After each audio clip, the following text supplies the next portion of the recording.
Hello guys.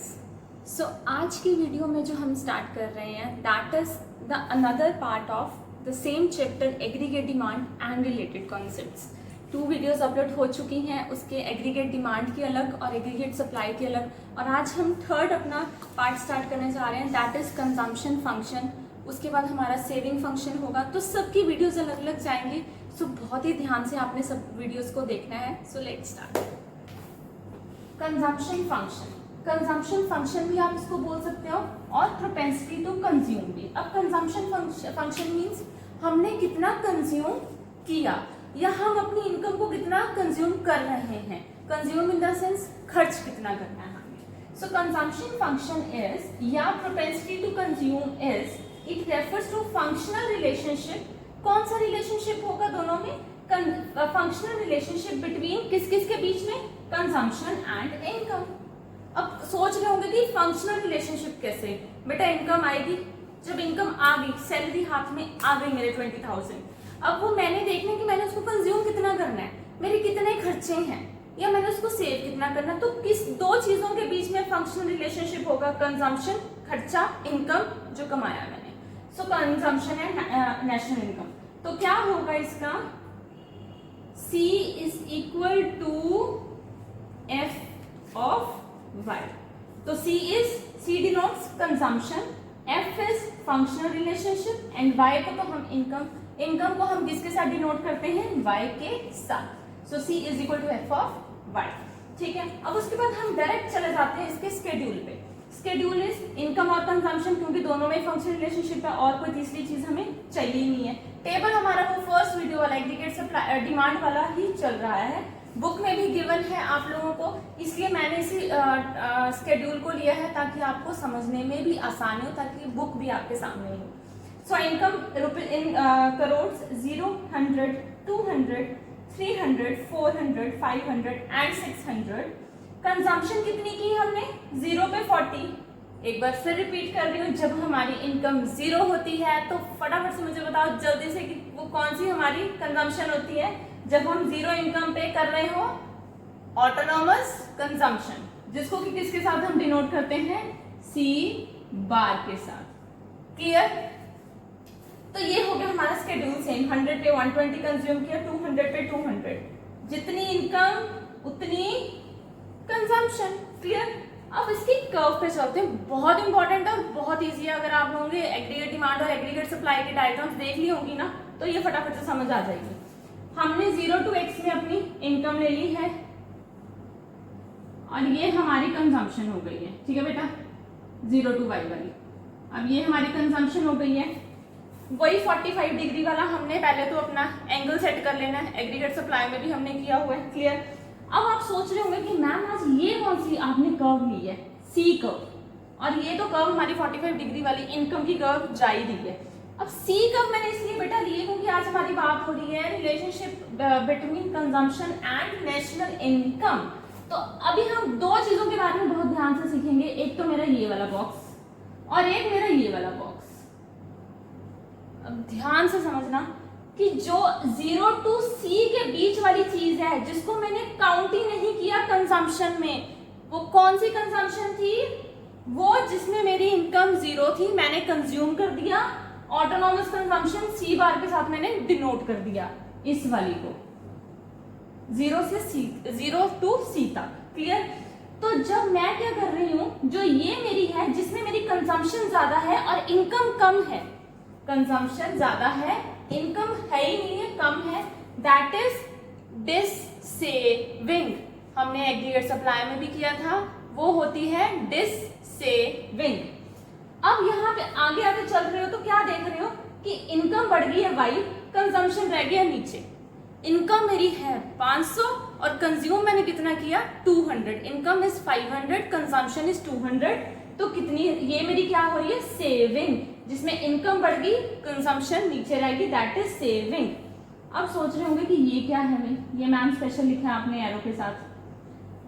बेटा जहां पे 0 सेविंग हो रही हो और यहाँ 0, यहाँ तो कुछ भी नहीं थी, ये तो डिस सेविंग होगी ना। इनकम बहुत ही कम है ही नहीं और कंज्यूम कर दिया डिस सेविंग। यहाँ इनकम ज्यादा है, कंजम्पशन कम की, बहुत सेविंग कर ली। अब ये बीच वाला पॉइंट कौन सा हो गया, ये 200 वाला। जितना मैंने कमाया उतना मैंने खर्च कर दिया। 200 अर्न किया, 200 कंज्यूम कर दिया।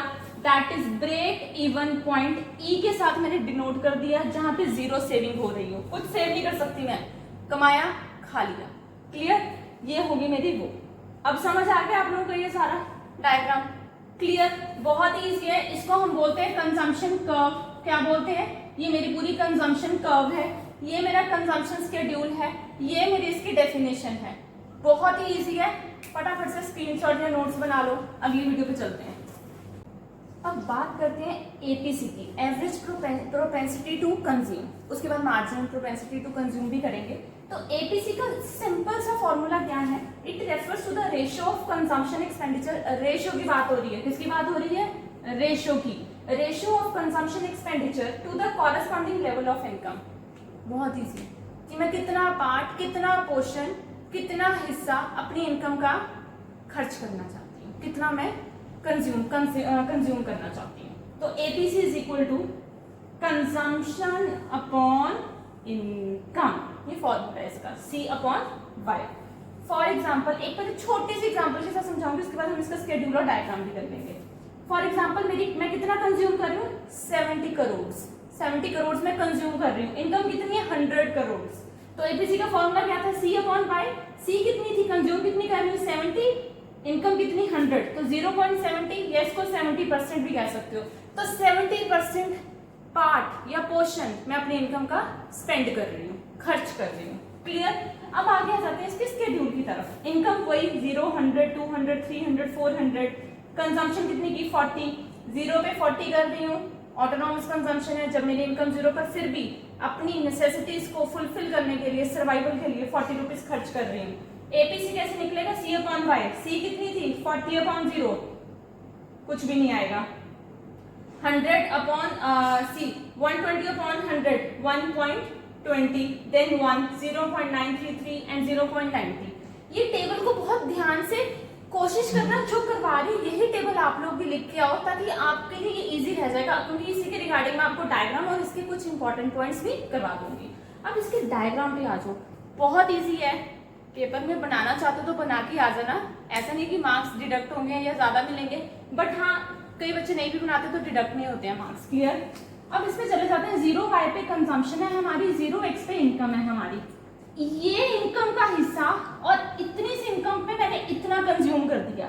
इतनी इनकम पे मैंने ON कंज्यूम की, OY1 से लेके ON। तो क्या हुआ? जो ये पार्ट था मेरा A, ये मेरी क्या है? एपीसी। ए क्या है मेरा? ए क्या है मेरा? एपीसी। अब एपीसी का फॉर्मूला क्या है? सी अपॉन वाई, जो कि हमने पीछे प्रूव भी किया, मैंने एग्जांपल के साथ बताया। सी कितनी थी कंजम्पशन मेरी? 0 to 0 ON, sorry ON, ON मेरी कंजम्पशन थी, और इनकम कितनी थी? OY1, तो डिवाइडेड बाय OY1। क्लियर? अब क्लियर हो चुका है आप लोगों को? तो ये जरूर लिख के आना अगर डायग्राम बनाओगे कि इतनी इनकम पे मैंने इतना ही कंज्यूम किया। क्लियर? अब इसके कुछ बहुत इंपॉर्टेंट पार्ट्स हैं, बहुत इंपॉर्टेंट पॉइंट्स हैं जो कि शेड्यूल के रिलेटेड हैं। ये जरूर बनाना है, ये जरूर लिखना है, और वो पॉइंट्स जरूर लिखने हैं जो कि अभी मैं लिख रही हूँ। फटाफट से डायग्राम का स्क्रीनशॉट ले लो ना, फिर मैं वहां पे पॉइंट्स लिखती हूँ। Important points about APC is, ध्यान से समझना। अगर ये आपको समझ आ गया ना तो आपका ये 5 मार्क्स क्वेश्चन पूरी तरह से क्लियर हो जाएगा। ये 5 पॉइंट्स हैं जिनको आपने जरूर लिख के आना है, ये स्केड्यूल के साथ। मैं बार बार कह रही हूँ, डायग्राम बना रहे हो तब भी ठीक है, नहीं बना रहे हो तब भी ठीक है, पर अगर ये स्केड्यूल के साथ ये नहीं लिख रहे हो पॉइंट्स, तो मार्क्स डिडक्ट जरूर हो जाएंगे। तो फर्स्ट पॉइंट क्या है? APC is more than 1। ये एपीसी निकाला था, एपीसी इज मोर देन 1। किस पे हमारा मोर देन 1 आ रहा है? 1.20। When consumption is more than income, अगर मेरी इनकम कितनी थी? 100, कंज्यूम कितना किया? 120, ज्यादा खर्च कर दिया, मतलब डिसेविंग वाला पॉइंट आ गया, तो एपीसी इज मोर देन 1 आ सकता है। Second, APC is equal to 1। APC 1 कब आएगा? जितना मेरी इनकम है उतना ही मैंने खर्च कर दिया, तो APC is equal to 1। APC is less than 1, less than 1 0.933 कब आएगा? जब मैंने वो सेविंग वाला पॉइंट कि मेरी कंजम्पशन कम है और इनकम ज्यादा है, तो APC is less than 1। APC falls with increase in income. अब जैसे जैसे मेरी इनकम इंक्रीज हो रही है, मेरी एपीसी इससे भी कम चली गई, नीचे चली गई। Last point, APC can never be zero. अब आप सोच रहे होंगे मैम जीरो क्यों नहीं हो सकती कभी भी? क्योंकि बेटा इवन जब मेरी जीरो इनकम थी तब मैं कंजम्पशन 40 कर रही थी, जिसको हम ऑटोनॉमस कंजम्पशन बोलते हैं। तो जब तक हमारी कंजम्पशन जीरो नहीं होती, एपीसी कभी भी जीरो नहीं हो सकती। एपीसी तभी जीरो होगी जब मेरी कंजम्पशन जीरो होगी, और वो कभी भी नहीं हो सकता, क्योंकि सर्वाइवल के लिए हमें कुछ पार्ट तो कंज्यूम करना ही पड़ता है, चाहे मेरी इनकम जीरो हो। क्लियर है ये क्वेश्चन? अगले क्वेश्चन में चलते हैं एमपीसी पे, फटाफट से नोट्स बना लो। Next topic is marginal propensity to consume. Average propensity to consume हो चुका है, APC, schedule, diagram, everything, important points. इसका भी सेम है, definition, formula, schedule and important points. अब ये इंपॉर्टेंट पॉइंट्स मैं बार बार कह रही हूँ बेटा कि ये आप लोगों ने वहां मेंशन करके आने हैं पेपर में, तभी आपका क्वेश्चन कंप्लीट होगा and very important. So MPC is it refers to the ratio of change in consumption। बेटा सेम रेशियो की बात हो रही है, बट सिर्फ कंजम्पशन और उसमें नहीं, चेंज कितना आया हमारी। अब एपीसी के बाद एमपीसी आता है, मतलब उसमें क्या कर रही थी कि मैं देख रही थी कि मैंने कंजम्पशन और इनकम कैसे करनी है। क्लियर? अब इसमें चेंज आ गया, उसमें सी वाई था, इसमें change in C by change in Y, change in consumption divided by change in income. अब मैंने अपनी मेरी फॉर एग्जांपल इनकम बढ़ गई, पीछे में मैंने आपको एग्जांपल लेके दी थी ना, एक और एग्जांपल कर लेते हैं छोटी सी। फॉर एग्जांपल अब मेरी इसमें कंजम्पशन कितनी थी, पीछे में मैंने कितनी की थी 70 करोड़, इसमें मैं कर रही हूँ अपनी 120 करोड़, ठीक है। और इनकम कितनी है 100 करोड़ थी, बढ़ के 200 करोड़ हो गई है। तो चेंज इन सी कितना है, Y, change in Y 120 divided by कितना आएगा मेरा ये 0.6 और 60%, 60% में स्पेंड कर रही हूँ। क्लियर? उसके बाद हम आगे चलते हैं, यहाँ आपको कंफ्यूजन ना क्रिएट हो। अब इसमें मेरा चेंज कितना आया, change in consumption divided by change in income. आगे आ जाते हैं स्केड्यूल पे। इनकम 0 to 400, कंजम्पशन 0 पे 40 कर रही हूँ, ऑटोनॉमस कंजम्पशन, इनकम कुछ भी नहीं है तब भी कंज्यूम कर रही हूँ। अब चेंज इन कंजम्पशन कैसे निकालते हैं, ध्यान से देखना। Change in consumption in the sense 40 से 120 हुई, माइनस करोगे तो कितनी 80 बढ़ गई, 120 से 200 हुई, फिर 80 बढ़ गई, 200 से 280 हुई, फिर 80 बढ़ गई, 280 से 360 हुई, फिर 80। कितना चेंज आ रहा है 80 का। अब चेंज इन वाई मतलब चेंज इन इनकम कितनी हो रही है, 0 से 100 हुई, 100 का चेंज आया, 100 से 200 हुई, फिर 100 का चेंज आया। तो ऐसे सबका सेम आ रहा है चेंज। अब एमपीसी कैसे निकालते हैं, change in C divided by change in Y. जब आप इनको डिवाइड करोगे तो 0.80 क्योंकि सेम है सबका। क्लियर? अब आ जाते हैं इंपॉर्टेंट पॉइंट्स की तरफ। कहते हैं MPC can never be more than 1। MPC कभी भी 1 से ज्यादा नहीं हो सकती, लेकिन एपीसी होती थी हमारी। अब एमपीसी क्यों नहीं होगी हमारी more than 1? The reason behind is, अगर फॉर एग्जांपल मेरी जितनी सैलरी है 20,000 है, मैंने सेविंग उसमें से 0 की, मैंने सारी खर्च कर दी।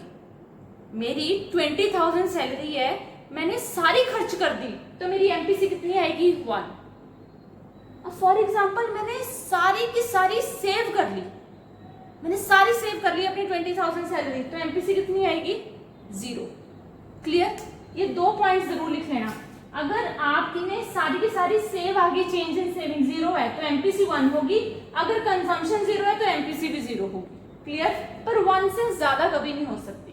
कहते हैं value of MPC varies between 0 and 1। ये मैंने आपको बता दिया, या तो 0 और 1 के बीच में रहेगी, जैसे 0.80 आ रही है। ठीक है? MPC of poor is more then that of rich. Poor की एमपीसी अब कैसे ज्यादा हो सकती है? अब आप ये सोच रहे होंगे पुअर की एमपीसी इस करके ज्यादा हो गई। देखो पुअर की फॉर एग्जांपल इनकम बढ़ी, उसने साथ के साथ कंज्यूम करना ज्यादा बढ़ा दिया, वो अपनी नीड्स को और बड़ा कर देगा। अगर आज वो 100 की अर्न कर रहा है पर डे की, कल से वो 150 कर रहा है, तो उसका खर्चा जो 100 पे 80 था, उसने 150 पे कितना शुरू कर देना 120 बढ़ा देगा वो। ऐसे ही हमारी डेवलपिंग कंट्रीज जितनी भी हैं, हमारी इंडिया हो गई, ये बाकी हो गई हैं, इनके खर्चे ज्यादा हैं कंपैरेटिवली डेवलप्ड कंट्रीज से। डेवलप्ड कंट्रीज की एमपीसी कम होएगी, लेकिन डेवलपिंग कंट्रीज की एमपीसी ज्यादा होगी। क्लियर? जैसे कि पुअर की ज्यादा है रिच से। ठीक है। MPC falls with successive increase in income. जैसे जैसे मेरी इनकम बढ़ती जाएगी, एमपीसी मेरा कम होता जाएगा। Is that clear? क्लियर अच्छी तरह से? तो ये थे हमारे 4 पॉइंट्स एमपीसी के। इसी के साथ हमारा एक ना आपकी बुक में डिफरेंस दिया होगा एपीसी एंड एमपीसी का, उसके बेसिस हैं, छोटे मोटे मीनिंग है, वो आप ध्यान से एक बार पढ़ लेना। ठीक है यार, इजी सा दिया हुआ है, वो सारे एक्सप्लेन इसी में मैंने कर दिया है, एक बार गो थ्रू हो जाना उस डिफरेंस से भी। तो कल से हमारा, आज कंजम्पशन फंक्शन कर लिए, कल से सेविंग फंक्शन करेंगे, वीडियो अपलोड कर दूंगी। तो होपफुली आज की वीडियो आपको समझ आ गई होगी। अच्छे से रिवाइज कर लेना, अच्छे से पढ़ो घर पे बैठ के, और यार शेयर और लाइक और सब्सक्राइब करते रहो। साथ के साथ वीडियोस को लाइक ज्यादा से ज्यादा करो, स्प्रेड करो ज्यादा से ज्यादा, ताकि बच्चे आप लोग अच्छे से पढ़ सको और मुझे मोटिवेशन मिलता रहे आपको पढ़ाने का। Thank you so much.